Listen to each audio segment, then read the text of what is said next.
تو مجھے حدیث میں تقریر کرنا نہیں آتی. وہ حضرت نانوتوی علیہ رحمہ ایک مرتبہ ایک گاؤں میں مسجد میں پہنچ گئے. اتفاقاً کم بخت امام آیا نہیں. گاؤں والا کوئی جانتا نہیں تھا.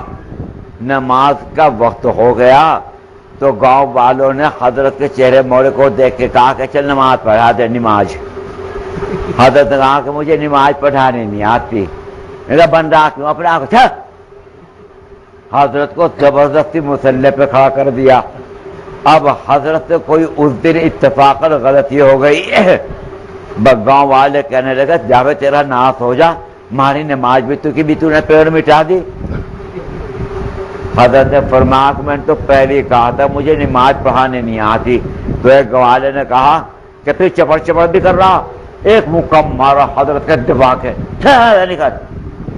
اب جو حضرت نکلنے لگے سامنے سڑک پر ایک حضرت کو کوئی جاننے والا, اس نے دیکھ کے حضرت کو شور, حضرت حضرت اجی حضرت کہاں گئے اجی حضرت. اب حضرت دانو تو یوں کر رہے, وہ کہاں مانے, وہ تو چیخ رہا بری طریقے کے اوپر.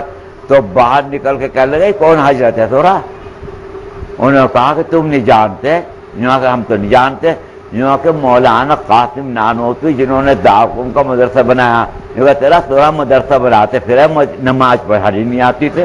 یہ دیکھو یہ دیکھو